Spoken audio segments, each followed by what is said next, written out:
Position to dictate that. That's Remember exactly what this. you're doing. You're in no position. Ukrainians will never forget that day. We're going to feel very good. Their president's public humiliation by his most powerful ally was followed then by a months-long roller coaster ride of Donald Trump's opinion and policy vacillations, including 2 occasions when US military support and intelligence sharing were paused. There was also a joint Ukraine demand that Russia agree to a ceasefire or face more sanctions.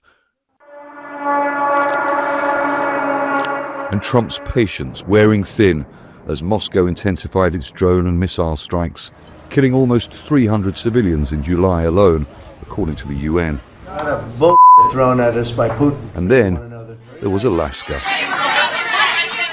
A red carpet welcome, hand clapping and smiles for Vladimir Putin. The optics have appalled and worried many in Ukraine and Europe. 3 hours of closed-door talks and little to show publicly for it. No ceasefire, no additional US sanctions. I'd like to thank you very much, and we'll speak to you very soon. So, and of course, you cannot rely on kind of stability of his foreign policy, and it creates lots of confusion and different problems. But it seems a lot more may have been agreed in Alaska. Another major Trump policy shift. After the summit, the US president said he will now bypass a ceasefire and urge Volodymyr Zelenskyy to agree to a peace deal when he visits the White House.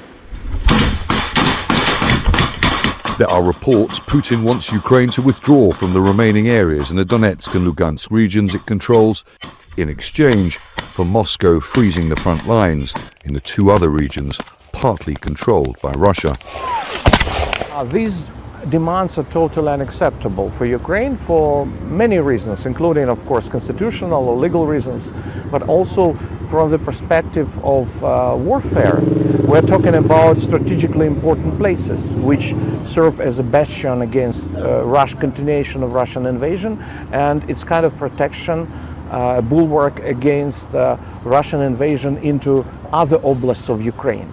Come on, guys. Putin is believed to have told Trump no to a full ceasefire until a comprehensive agreement is reached. Zelenskyy has repeatedly said he will only discuss what he describes as territorial issues after a ceasefire. There's hope in Ukraine that the presence of European leaders and the head of NATO in Washington may better protect their president from being forced into a deal unacceptable to Ukraine and its European allies. They want more reassurance on promised US security guarantees. Putin is interested in confusion and also in a wedge between Europe and the United States. So no matter what, we should maintain solidarity, and transatlantic solidarity in particular. President Trump says he's told European officials that he wants to arrange a trilateral meeting between the US, Russia and Ukraine as early as Friday. After a meeting at the European Commission in Brussels on the eve of his visit to the White House, President Zelenskyy yet again said there can be no negotiations without a ceasefire first. Trump, it seems, is no longer on the same page. Stratford, Al Jazeera, Kyiv. Don't miss out, get the full picture. Subscribe to Al Jazeera for reliable news and expert insights. Like, share, stay ahead.